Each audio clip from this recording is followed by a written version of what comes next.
não estava transmitindo ainda no Facebook, tá vendo? Por isso que é bom esses testes aí. Eu acho que a Monique estava ligando para mim para avisar isso.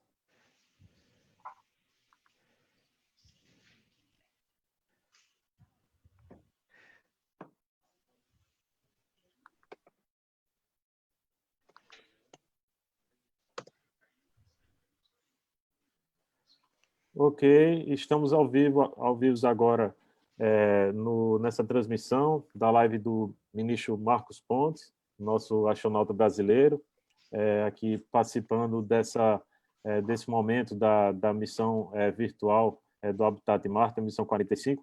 Eu vou compartilhar a minha tela, ministro, uma breve apresentação do Habitat Marte para que você entenda o contexto aí do que é que nós estamos realizando aí, certo? Ótimo. Então, nós temos aqui a live com o senhor. Nós agradecemos muitíssimo a sua colaboração, né, que nós estamos aí compartilhando a nossa mensagem aí, esperando que chegue a milhares de pessoas aí esse esforço que nós estamos realizando, e é também uma atividade do Fórum Aeroespacial Norte Rio Grandense e também da Mars Society Brasil. Então, essa é a missão 45. Nós temos alguns participantes brasileiros, eu, professor Júlio Rezende, Davi Souza, Aniela Souza, Júlia Campos, Aníbal Bentes, Ricardo Moraes, Isaac Bruno, Daniela Randi, Ari Medeiros, Jefferson Lúcio, David, e Jefferson Lúcio do Brasil, o senhor como um pesquisador convidado, também Marco Romero e Eldris de Mello de Angola, e também David Mascarenhas de Portugal e também a Eva Blaisdell dos Estados Unidos. Então, eu vou falar um pouco brevemente do Habitat Marte. O Habitat Marte está localizado na BR-304, aqui na zona rural, na estrada que vai para Angicos, para Mossoró, e uma das coisas que motivou o funcionamento do Habitat Marte foi essa questão da escassez hídrica no semiárido brasileiro e o desafio de pensar a questão da sustentabilidade em regiões áridas, semiáridas e no espaço, né? Então, isso é uma paisagem da região, em dezembro de 2017. Aqui é um pouco como a estação está hoje, em 2020, e existe uma perspectiva de uma mudança dessa fachada, a gente tem uma fachada mais space design, né, para esse local. Aqui é um pouco de como é que funciona aqui dentro da câmara de descompressão, né, para iniciar essas atividades extraveiculares.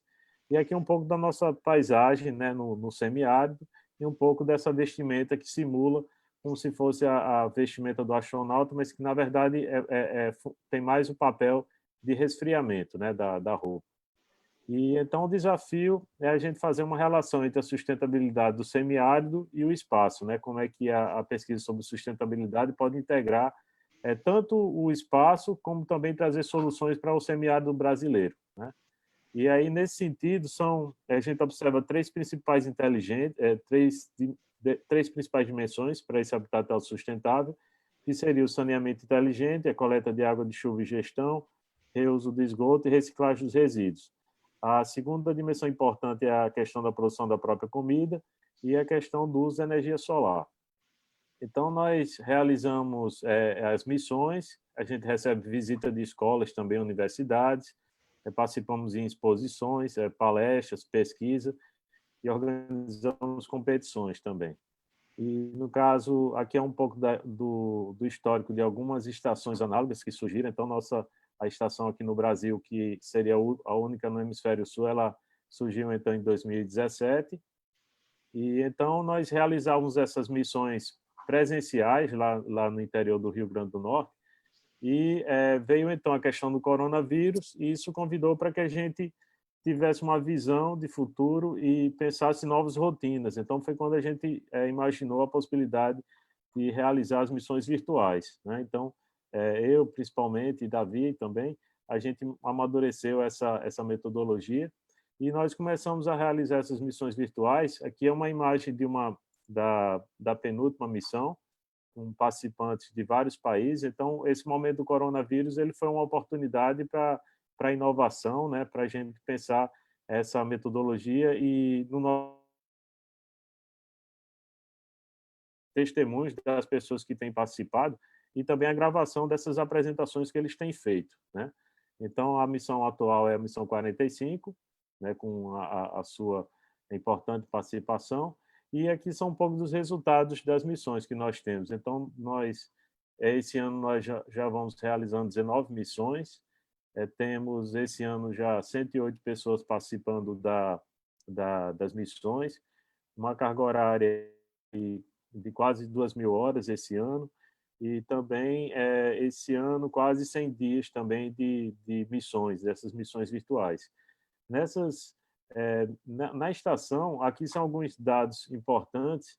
Então, ela é a estação com maior número de missões anuais, superando a estação de Utah, também com maior área de cultivo, é a única estação no hemisfério sul, é a única também com um sistema de aquaponia em operação no mundo, foi a estação pioneira operando essas missões virtuais, e a segunda estação espacial análoga com maior número de missões. No caso, a de Utah, ela já tem mais de 220 missões, eu acredito, e também, também a segunda em número de participantes, no caso, 180. Né? E nessas missões virtuais, a gente convida os participantes para uma jornada de fantasia, que eles são convidados a imaginar, então, o funcionamento de infraestruturas específicas de um habitat em Marte. Essas seriam as estações, então cada membro, cada equipe fica responsável por cada uma dessas infraestruturas, desse habitat em Marte. E então esse local ele é coberto por uma tempestade de poeira, e esses participantes eles vão ser convidados para propor soluções e orientações para o funcionamento dessas infraestruturas, né? E no caso aqui, durante uma semana, então ocorre uma reunião por dia, que é uma reunião online, é como se fosse o Capcom, e eles também desenvolvem algumas atividades offline também, né? E aqui um pouco as imagens da construção da estação, da estufa, do sistema de aquaponia, já da coleta de alimentos. Aqui uma imagem de um prato preparado com a tilápia, que é cultivada no sistema de aquaponia. Uma coisa interessante também, lá no caminho aqui na BR-304, é o Pico do Cabugi, que é um vulcão extinto, que tem um basalto que pode servir para o desenvolvimento de solo simulado. A gente está em parceria com o pesquisador Elton Dantas, da Universidade de Brasília, para desenvolver esse solo simulado a Marte e Lua. E aqui um segundo sistema que foi colocado em funcionamento no habitat de Marte. Aqui alguns alimentos que a gente tem coletado lá no sistema. E então isso é um pouco da estufa que está. E aqui é um sistema de saneamento que foi desenvolvido. Algumas ideias é que essas tecnologias que a gente está pensando para o funcionamento da estação, elas possam ser replicadas também em áreas rurais, em áreas também em desenvolvimento, né? E aí, tem uma frase final aqui do Heidi Hoffman, do LinkedIn: você não primeira versão do seu produto, você lançou tarde demais. Então, a importância da inovação que a gente teve é de testar essa metodologia e colocar isso em funcionamento logo, e colher esses resultados, né? Então, isso era um pouco o que a gente tinha para falar, e também entrando aqui na sua colaboração, lembrando, eu vou logo passar a minha palavra para o senhor aí, sobre essa questão, um pouco desse comentário do Perseverance, né? Tem esses objetivos aí de exame geológico, astrobiológico, né, e captura de amostras. Se o senhor iniciasse comentando aí, ou fique à vontade para explorar outra temática também do seu interesse. Obrigado. Bom, gostaria inicialmente de cumprimentar, né, a todos, especialmente Júlio aí, que fez a apresentação inicial, cumprimentar pelo projeto, e dizer que realmente a exploração espacial ela tem um longo caminho, né? Quando a gente pensa em Marte, tem um longo caminho até a gente conseguir o estabelecimento de uma colônia, o estabelecimento de alguma capacidade para manter a vida, de manutenção da vida. Uma das coisas que a gente nota no espaço é o quanto que o nosso organismo, o nosso corpo, né, ele é frágil. E isso vai desde a parte de vibração, G, irradiação, né, está sujeito a irradiação, toda a parte de alimentação, dejetos, controle de temperatura, controle de pressão, controle de qualidade do ar, infecção, né, ou seja, contaminação do ambiente como um todo. Ou seja, o nosso corpo, a nossa saúde, ela é muito frágil. Quando você compara uma missão espacial tripulada, né, todas as especificações e todas os constraints, né, todas as restrições que nós temos, comparado com uma missão não tripulada, a gente vê, né, o que realmente o nível da engenharia, né, e o nível de planejamento ele sobe assustadoramente. O espaço em si, bom, primeiro vamos dividir em algumas partes assim, né? Primeiro, com relação ao lançamento, né? Então, para lançamento, espaço em si, né? Vamos dizer assim, lançamento, trajetória, vamos chamar de trajetória, o tempo no espaço. Depois, o pouso, aí tem a sobrevivência local, né? E depois o retorno, vamos chamar disso lá, que é a parte da trajetória também, a reentrada, né? Então, tem vários pontos aí, eu vou tentar ir por cada um deles, pensando sempre do ponto de vista do voo tripulado, do ponto de vista do tripulante aqui, né? Primeiro, quando você fala em decolagem, né? A decolagem é um momento crítico do voo, né?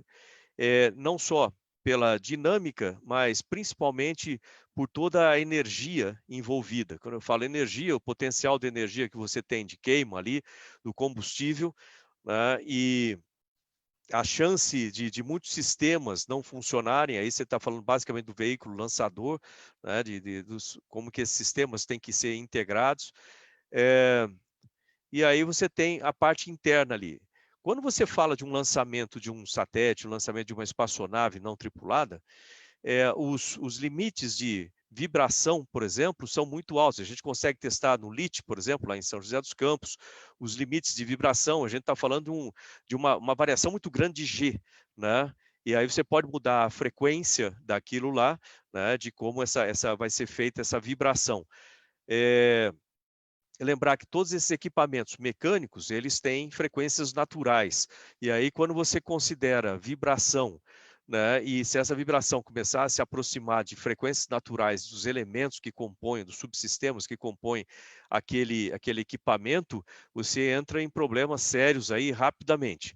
Então, são pontos a serem pensados com isso. Da mesma forma, o nosso corpo também tem seríssimas limitações com vibração, com frequência, e isso tem que ser levado em conta. O nosso corpo, vamos dizer assim, a gente já tem uma base, né, a respeito disso, então é uma das primeiras coisas que você vai sentir quando você está dentro de um foguete desse, é no momento que você tem o acionamento dos motores, especialmente se você tiver motores de propelente sólido, como boosters, você vai ter um nível de vibração muito grande. Os foguetes com propelente líquido têm uma tendência de ter menos vibração, ou a vibração ela acontece numa frequência muito mais alta, que foge da nossa faixa crítica, vamos chamar assim. Aí começa o G, a aceleração, né, constante durante a subida. Quando você trata de seres humanos, a trajetória de subida ela tem que ser calculada de uma certa forma que evite uma aceleração, né, um fator de carga muito alto, especialmente durante os últimos estágios ou durante a inserção em órbita, né, que é o momento mais crítico para essas acelerações. Enquanto você está no início ali da trajetória, às vezes o pessoal pensa, não, o foguete vai sair, que o foguete não sai que nem como se fosse uma bala, né? Logicamente. Então, você não tem aquele choque inicial, ele vai de uma forma, entre aspas, um ganho de aceleração mais lento, ou seja, o gradiente de ganho de aceleração, um gradiente muito aceitável, então não tem problema nenhum, principalmente porque a maior parte dos astronautas já tem alguma experiência de voo, no meu caso, por exemplo, e grande parte dos astronautas já tem experiência em aviação de caça, ou se não tem, pelo menos lá durante o treinamento, já voou T-38, já fez uma série de manobras ali, a 4Gs, 5Gs, então já está acostumado com G. E para isso também existem as centrífugas, que a gente tem, por exemplo, no treinamento em Moscou, né, na Cidade das Estrelas, a gente tem uma centrífuga humana. Na NASA, a gente não tem uma centrífuga dessa. Antigamente tinha, né, esse tipo de equipamento. Hoje em dia, eu não fiz nenhum treinamento de centrífuga na NASA, mas a Força Aérea Americana, assim como a Força Aérea Brasileira, a gente precisa treinar com G também para piloto de caça. Então, existem esses treinamentos. Aí vem a parte do espaço. A hora que você chega no espaço, um dos pontos principais a serem levados em conta é a rotação. Aí é outro elemento que afeta seriamente o nosso organismo, rotação. Lembrar que a Soyuz, por exemplo, para alinhamento dos painéis solares, os painéis solares são fixos, então para que eles fiquem alinhados com o Sol e eles tenham mais captação de energia, diferente da estação espacial, em que você tem o gimbal ali dos painéis solares, na Soyuz os painéis são fixos, então o que gira é a própria espaçonave. Então a espaçonave tem um programa, né, que a gente libera esse programa quando está lá, em que você tem o painel solar, ela fica a 90 graus com o Sol, e aí ela começa a girar dessa forma, o que é bastante desconfortável para o nosso sistema de atitude, né? Vou chamar assim, para o nosso sistema vestibular. Então é um ponto que, por isso que a gente usa cadeira de Barani para treinar. Uma coisa que eu ia propor para vocês, né, então, dentro desse contexto que eu falei até agora, considerando um habitat como esse, né, embora quando a gente está falando que a pessoa já está lá em Marte, mas eu acho que seria interessante, já que existe todo esse ambiente espacial e essa parte toda, que houvesse um contato com o pessoal de medicina aeroespacial da Força Aérea, que fica lá no Campo dos Afonsos, para que eles dessem também alguns inputs para os participantes com relação a esses efeitos no corpo. E tem muitos efeitos no corpo, né? Inclusive tem alguns sistemas que dá até para colocar, né, como, entre aspas, forma de treinamento ou um pouco de conhecimento, né, dos participantes, por exemplo, a cadeira de Barani. A cadeira de Barani, ela é algo desconfortável, realmente, não é um negócio confortável de você fazer, mas te dá um bom conhecimento do seu sistema de equilíbrio, né? E você percebe que no espaço, esse é um dos primeiros obstáculos que você vai ter que enfrentar nos primeiros 3 dias, até que o cérebro aprenda que esse sensor não está funcionando e de uma forma que eu não sei explicar, provavelmente algum neurocientista, alguma coisa consegue explicar isso, o cérebro corta essa informação. E aí você passa a não ter mais essa zonzeira, esse negócio assim, e isso te ajuda muito, né, a parar de sentir. Por outro lado, se você fechar os olhos depois de 3 dias no espaço, 3 eu estou de média, assim que demora para o astronauta se adaptar, se você fechar os olhos e inclinar a cabeça, você não sabe que inclinou ou não, porque o sistema está desligado. A gente usa como sistema de equilíbrio algumas coisas, né? Usa a visão, né, para você saber como é que você está. A gente usa o labirinto, né? Lembrar que são canais semicirculares, cada um num eixo, é como se fosse um acelerômetro bem feito, né, em vários eixos, e ali dentro, como se fosse uma rosquinha, né, oca, ali tem um líquido que circula com cílio, tipo cílios ali dentro, que aí à medida que esse líquido se movimenta, ele movimenta esses cílios e o cérebro de alguma forma integra esse negócio todo e diz para você que você está se mexendo numa certa direção. No espaço, esse líquido começa a se mexer de uma forma aleatória, o que dá uma informação bastante desconfortável, e isso resulta no mal-estar que a gente tem no estômago, né? Que é bastante desagradável nos primeiros dias. Além disso, outra coisa que acontece nesses primeiros dias no espaço é a redistribuição de líquido. Então, essa redistribuição de líquido acontece porque quando você entra em um ambiente de microgravidade, os líquidos do seu corpo, o corpo nosso foi desenvolvido para ficar com 1G aqui, né? E aí, quando ele está em 0G, ou mesmo se ele estiver em 1/3, né, como pensar em Marte, etc., isso vai causar alterações em vários dos sistemas do corpo, entre eles a produção de células ósseas, né? O corpo de alguma forma, que eu também não sei explicar, tem que ser algum médico para explicar isso, o corpo utiliza essa informação de G, o peso, talvez, né? Estou chutando aqui agora, né? Falando engenheiro, fazendo vezes de médico aqui. O peso do corpo, né, sobre a estrutura óssea que causa um incentivo, vamos dizer assim, para que o corpo produza células ósseas e reforce os ossos. E a gente tem essa troca de células o tempo todo. Aí tem outro ponto também importante, que é essa distribuição de líquido. Você imagina, de novo, explicação de engenheiro para coisa de medicina. O coração está aqui no peito, né? A gente imagina a posição normal de um ser humano em pé. Então, como você tem o G, né, a aceleração puxando para baixo, é muito mais fácil bombear sangue para os pés do que bombear sangue para a cabeça.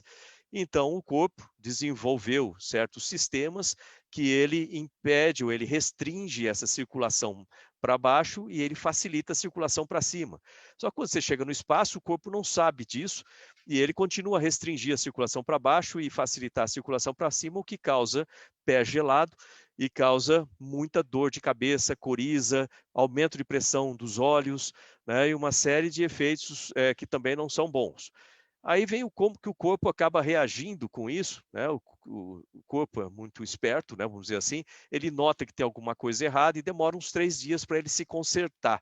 Como é que ele se conserta? Primeiro, ele começa a alterar o batimento cardíaco, você começa a sentir um pouco de, como se fosse uma arritmia cardíaca, tem um nome correto para isso, dá aquela vontade, como se saltasse não é isso que acontece, mas é como se saltasse um batimento cardíaco, dá uma sensação estranha, os médicos sabem o nome disso, e aí ele começa a reduzir o batimento cardíaco, a gente começa a ter batimento cardíaco como se fosse de um atleta de maratona, vamos dizer assim.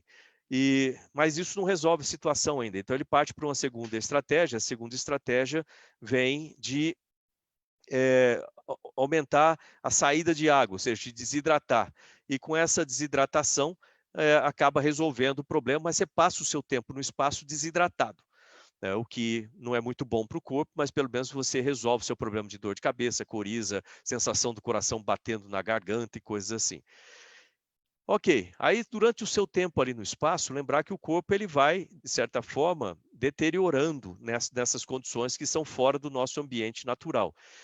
Quando você pensa isso em Marte, embora você não esteja em 0G, você tem uma gravidade mais baixa, a permanência numa situação dessa com gravidade mais baixa também vai ter influência no corpo, né? Nos sistemas do corpo em longa duração. Aí vem uma coisa que tem em Marte e tem no espaço direto, que é irradiação, né? Quando você está numa estação espacial, você está acima da atmosfera, mas ainda dentro da proteção do campo magnético, o que faz com que você esteja sujeito a algum tipo de radiação, mais radiação do que você estaria aqui na Terra, né? As partes mais altas, que não são filtradas, né, que pela alta atmosfera, ozônio, etc. Então, você vai, por exemplo, a hora que você vai deitar, fecha os olhos, você vai ter a impressão ainda que tem alguém tirando foto de você com a máquina, com flash. Né? São partículas de alta velocidade que atingem a retina e tem esse efeito para o nosso cérebro interpreta como um flash. Né? Isso é estranho, né?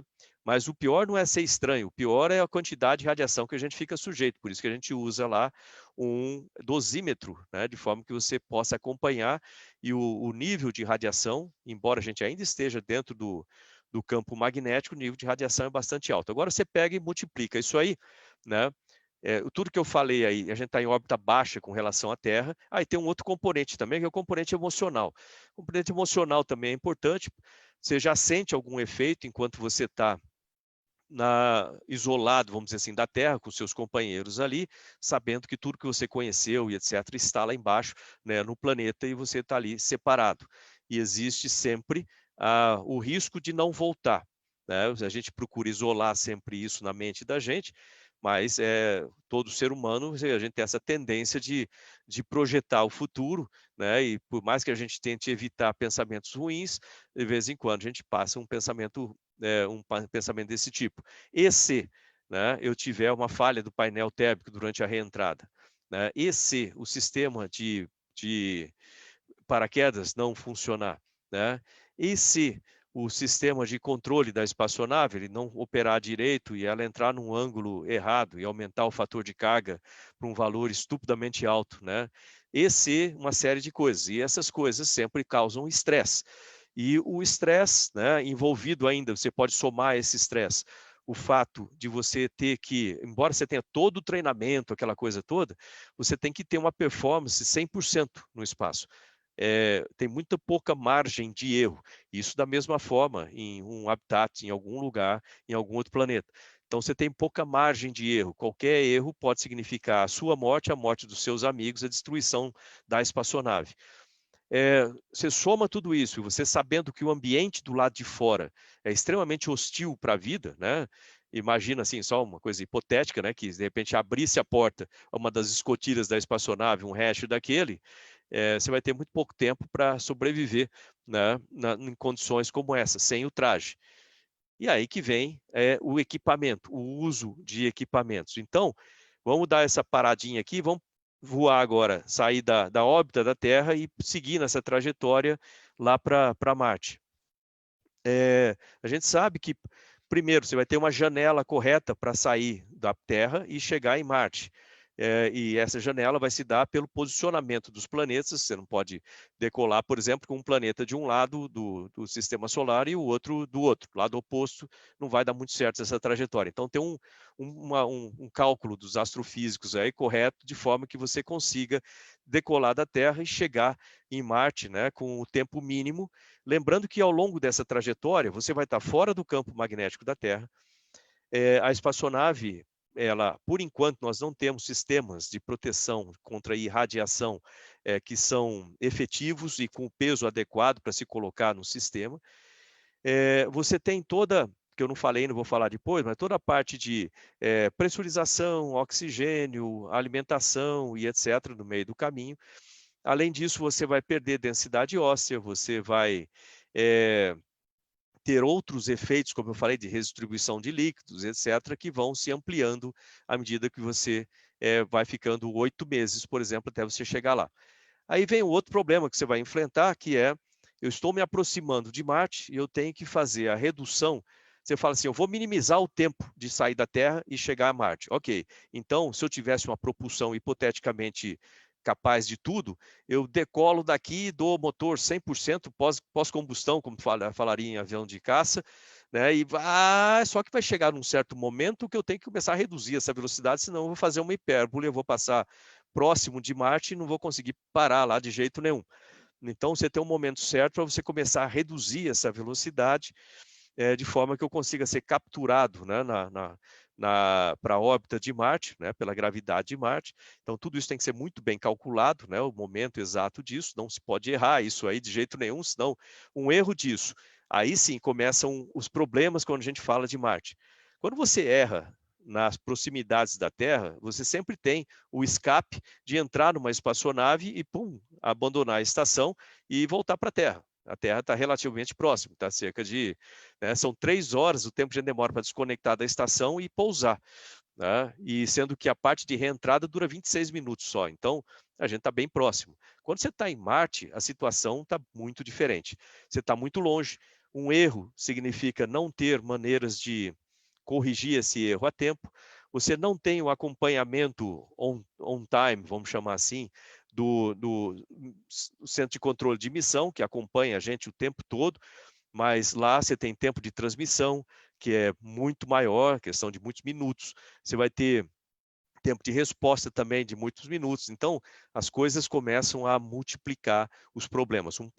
Cada fator desse vai multiplicando a existência de algum problema. Aí, supondo que você chegou, fez a desaceleração no momento correto, fez a queima de reentrada no momento correto, vem a reentrada em si, a entrada, no caso, você não saiu de lá, vem a entrada em si. Quando a gente pensa nisso, aqui na Terra, a gente tem um problema que é a energia grande da espaçonave, energia cinética, né?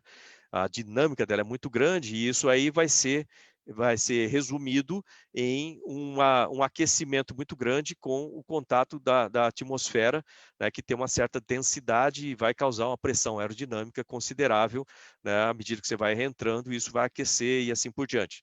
Lá, o fato da atmosfera ser muito menos densa facilita na questão de não aquecimento, mas dificulta na questão de frenagem. Como é que você vai frear um negócio desse?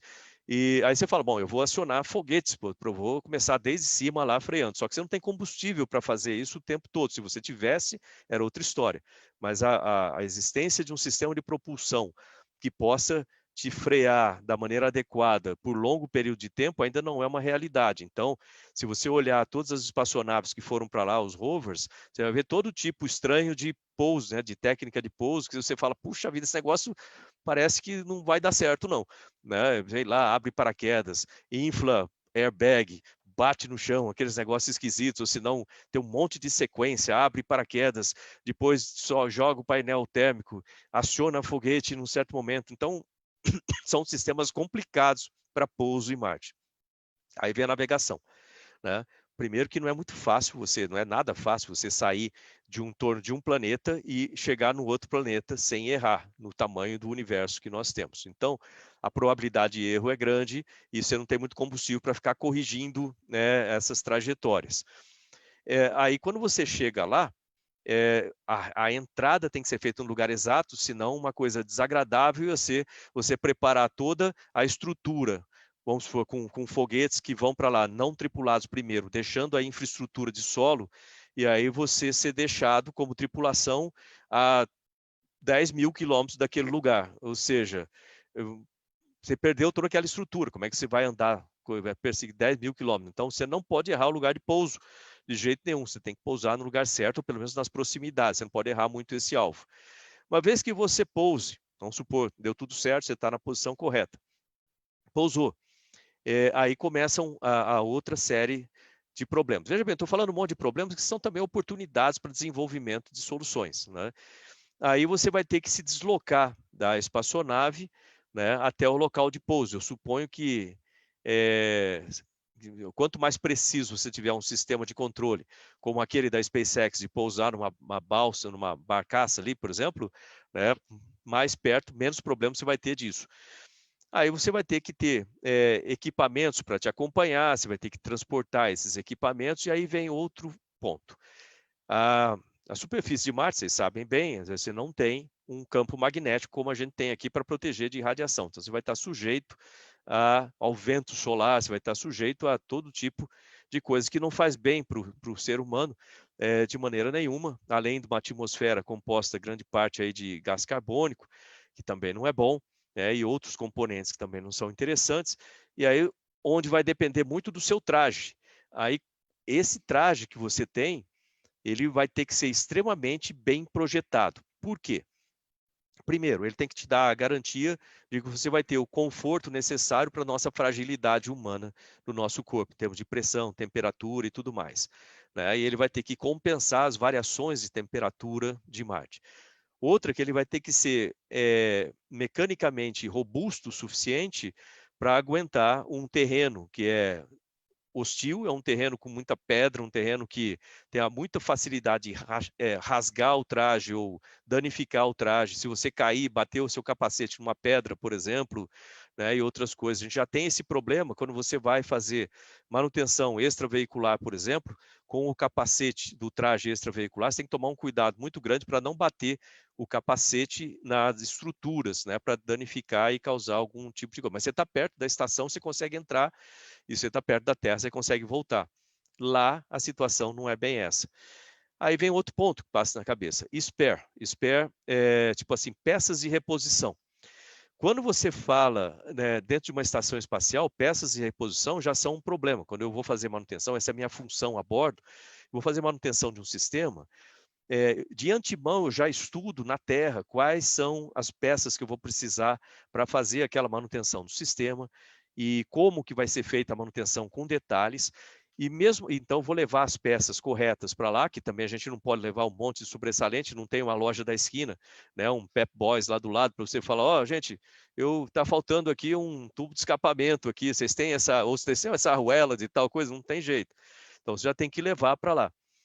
Como é que você faz peça de reposição? Então, quando você está na estação, se não deu, e acontece, quando você está desmontando um sistema, ou montando o sistema, duas coisas acontecem. Uma que às vezes você acha certos problemas que você não tinha previsto, e outra que às vezes você causa problemas que não estavam previstos.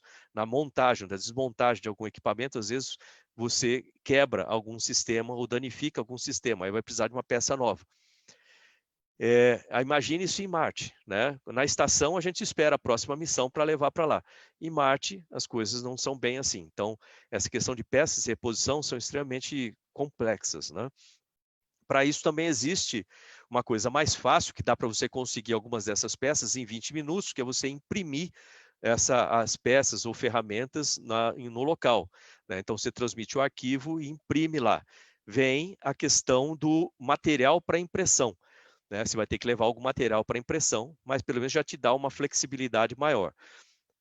Aí, uma das possibilidades que eu acho que vale para estudos, já que você falou da parte de saneamento, você falou desse reaproveitamento, que é uma coisa que tem que ser feita, mas também eu acho que um campo de estudo e pesquisa muito importante seria o reaproveitamento do resíduo sólido natural que a gente tem na estação ou nesses ambientes, para que seja reutilizado.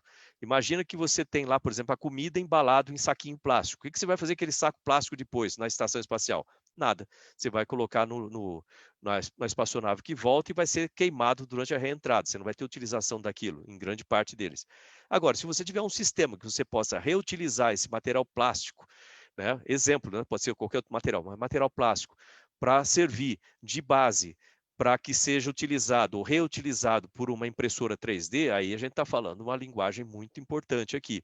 Ou que esse material possa ser utilizado em conjunto com materiais que você tem, no caso de um planeta, você já tem outras facilidades do que uma estação espacial. Você tem a própria geologia, você tem materiais que você pode encontrar naquela mesma superfície, que em conjunto com materiais lixo, vamos chamar, que você tenha, essa combinação pode te dar alguma possibilidade de criar equipamentos ou utilizar como material para impressora 3D. Ok. Em Marte, a permanência em Marte, você vai ter que tratar de alimentação, então a Terra é diferente. Opa, o horário, né? Passa rápido o tempo aqui, já estamos chamando para outra coisa lá. Quando o assunto é bom, passa rápido. Quando é reunião de orçamento, essas coisas, não passa rápido. Aí, o que você tem? Você tem lá a parte de alimentação, a parte de cuidar do corpo humano, água, essas coisas. Então, você tem reciclagem de água, você tem a produção de alimento, que é outra coisa extremamente importante. Lembrar da produção de alimento nas condições do local, com irradiação, com a parte do solo. Eu não sei os detalhes do solo de Marte, mas você tem que pensar nesse tipo de solo. Eu gostei daquele filme do Perdido em Marte, lá dessa parte. O cara achou uma solução interessante. Não sei se funciona, mas uma solução interessante lá. E tem um seriado que chama Mars também, acho que tem no Netflix, que conta tipo um documentário, ficção, que fala de muitas das dificuldades de uma forma bem realista. Aí vem como é que você vai fazer a operação das coisas lá em Marte. Né? Porque imagino, você vai ter que montar sistemas, desmontar sistemas, você vai ter que, pelo menos as primeiras missões, eu acho que praticamente grande parte delas, você vai ter que ir montando coisa, não tem nada lá. Você vai montar na superfície ou você vai montar no subterrâneo? Né? Me parece uma ideia interessante o subterrâneo por causa da radiação, né? Mas é obviamente muito mais difícil a logística de alguma coisa como isso. Como é que você transporta peças pesadas, embora lá elas estejam com um peso bem mais reduzido, né? Mas mesmo assim você precisa de alguns sistemas para fazer isso. Então há que se pensar esse tipo de coisa também. A produção de energia, né, que vocês falaram aí, como é que a gente vai produzir energia, tanto para manter aquecimento, para manter a vida como um todo, né, assim como eu estou pensando aqui de forma geral de energia, para combustível para você retornar de lá, porque você não quer chegar lá, pousar e ficar para a vida inteira lá. Então, você não vai conseguir levar combustível suficiente para você chegar lá e voltar sem reabastecer, entre aspas. Então, essa produção de energia local, né, com algum tipo de sistema aí que possa fazer separação, de você produzir tanto oxigênio, por exemplo, que também é importante, né, no local, e utilizar isso também como oxidante de algum tipo de outro comburente que você possa ter, né? É também interessante. O ideal seria achar algum tipo de material no próprio planeta que processado te desse aí a possibilidade de combustível também. Somando a essas coisas todas, sempre tem que levar em conta aquilo de, por mais que a gente faça o planejamento, por mais que a gente faça, uma coisa que eu vou dizer para vocês, sempre quando vocês chegarem lá vai ter a falta de alguma coisa, né? Porque você está fazendo o procedimento, né? Mas no meio do procedimento, né, aparece alguma outra coisa que você tem que fazer. E aquela outra coisa, de repente, aparece esses desdobramentos de procedimentos ou de atividades que você tem que fazer no meio do caminho. Eu te garanto que vai faltar algum tipo de equipamento, alguma ferramenta, ou a ferramenta que você tem não é adequada exatamente para aquilo. Então, tem que se pensar esses pontos também, né? Aí entra a criatividade humana, né, de achar soluções que uma máquina, por exemplo, por mais inteligente, entre aspas, que seja, não consegue dar conta, né? Mas eu vejo essa possibilidade, cara, de Marte, com o ser humano lá, como uma das coisas que vão mudar o destino da humanidade, porque, de novo, que nem agora a gente tem essa missão indo para lá, o Perseverance. Nós temos vários rovers, né, grande parte americanos, né, e lá agora tem um outro a caminho também, né, os Emirados Árabes, e a gente tem esse conjunto de máquinas por lá, mas como são máquinas e elas não pensam por conta, elas estão fazendo análise, etc., e existe esse lag de tempo, né, para transmissão, recepção, muitas vezes elas perdem oportunidades que um ser humano nunca perderia. E você, observação, a nossa capacidade, embora a gente não tenha toda a precisão da máquina para enfiar a mão na terra e falar assim, bom, aqui tem tal componente, eu não vou conseguir fazer isso, obviamente. A máquina consegue. Agora, por outro lado, você pode olhar de lado e ver a 1 metro dali um lugar muito mais interessante para você pegar aquela amostra que a máquina talvez passe do lado e não observe esse tipo de coisa. Ou você pode olhar no horizonte, né, e verificar alguma coisa interessante, um fenômeno interessante, né, e aí a capacidade do ser humano, ela nunca pode ser deixada de lado. Então, tá aí. Eu acho que eu falei muito mais tempo do que estava previsto eu falar, mas, né, porque eu tenho que sair agora. Mas, gente, eu desejo a vocês aí muito sucesso, parabéns pela iniciativa, né? Espero que tenha muitos desdobramentos, né?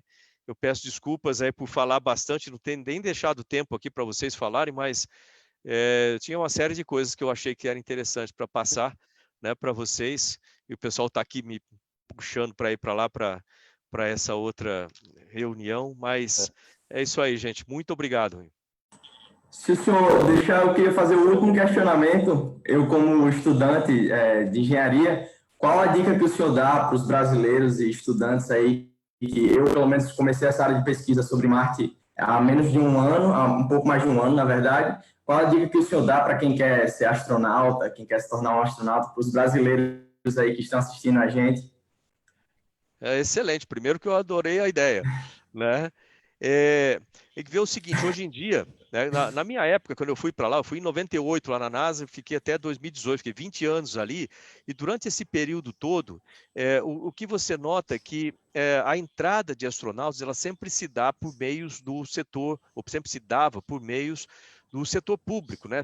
São as agências espaciais, né? Então, seja a NASA, seja a Agência Espacial Brasileira, seja a Agência Europeia, Canadense, Japonesa, Russa e assim por diante. Agora, o perfil está mudando. O que acontece? Às vezes o pessoal não se dá conta, mas esse voo da SpaceX, com a Dragon e o Falcon 9 tripulado, estava lá o Bob, o Doug ali, isso tem um significado muito grande, porque o padrão de funcionamento da NASA anteriormente era o seguinte, com o setor privado. Eu sou NASA, eu faço uma encomenda, eu compro os equipamentos, mas eu opero os equipamentos, certo? Agora não, agora sim, eu compro equipamentos, eu opero alguma parte, mas empresas privadas vão passar a operar os equipamentos também. Isso abre uma perspectiva completamente nova. Porque essas empresas que vão operar esses equipamentos, a gente está falando de voos orbitais com a SpaceX, com a Bigelow, né? Bigelow é uma estação espacial, com a Blue Origin, por exemplo. Estou falando do setor americano, mas tem outros também, né? Com a Blue Origin, inicialmente com o Shepard, por exemplo, né? Que faz voos suborbitais, e depois com o Glenn para voos orbitais. Isso vai abrir uma perspectiva da contratação de astronautas privados, né? Lembrando uma coisa, às vezes o pessoal confunde a função de astronauta com a função militar, não tem nada a ver uma coisa com a outra. Lá no começo, todos os astronautas eram militares, embora o Neil Armstrong, ele foi o primeiro civil, né? Porque ele foi militar nos Estados Unidos. Tipo, você pode falar que 99% dos homens, pelo menos hoje em dia das mulheres também, passaram pelo serviço militar. Então, né, não quer dizer que ele é militar. O Neil Armstrong, por exemplo, foi o primeiro civil, né, a ir a uma missão espacial, foi selecionado, etc., porque ele já estava completamente fora da atividade militar. E hoje em dia, então, a função de astronauta nada tem a ver com a função militar, então não precisa ser militar. Mas se você tiver, né, cursos na área de... Tudo isso, né? Você está falando da engenharia, nessa área está ótimo, né? Na área de exatas ou na área de biológicas, como médico, biólogo, etc. Só não pode ser na área de humanas, né? Infelizmente, tipo jornalista, advogado, essas coisas não tem aplicações no programa, mas não como astronauta. E aí você tem dois caminhos agora, tanto pelas seleções públicas, pelas agências, quanto pelas seleções, que eu não sei como vai ser feito, mas vai ser feito de algum modo, pelas empresas que vão fazer a operação. Então, a perspectiva hoje é muito melhor. E eu espero te ver lá no espaço também. Você pode ter certeza que vai ter um cara torcendo aqui para a sua decolagem lá. Eu vou agradecer a sua participação. Eu estou recebendo alguns alertas aqui, de que você tem um outro compromisso, então a gente está encerrando essa live, tá certo? E a gente agradece bastante também a presença de Eldridge e Marco. A gente vai ter outras oportunidades aí de estar conversando com o senhor também. Então, muito obrigado pela sua participação e colaboração conosco. Tudo de bom aí, muita saúde. Obrigado a todos vocês. Tudo de bom. Tudo de bom. Obrigado. Tudo de bom. Obrigado. Muito conhecimento. Então é isso, pessoal. Estamos aí, assim, ele seguiu um track, né? Assim, um caminho diferente. A gente preferiu deixar ele falar. E aí a gente agradece a participação de todos vocês aí, que puderam estar conosco nessa live aí, e a gente mantenham a atenção nas nossas redes sociais, no caso o Habitat Marte, Facebook, Twitter, Instagram, a nossa página também, o habitatmarte.com. E então eu agradeço a Davi, Eldridge e Marco de Mello. Eu que agradeço o convite, professor. É verdade. Nós agradecemos o convite. E sexta-feira estamos juntos. E valeu, pessoal que participou aí, que assistiu. Muito obrigado pela presença de vocês. Tenham uma boa tarde. E também lembrando que na sexta-feira, às 10 horas da manhã, a gente tem uma outra live com Eldridge de Mello e Marco Romero, de Angola, e que estão na França, sobre empreendedorismo aeroespacial, né? Uma realização também do Fórum Aeroespacial Norte-Rio-Grandense e também a Mass Society Brasil. Obrigado, pessoal. Obrigado. Tchau, tchau. Obrigado. Valeu aí a todos. Um abraço.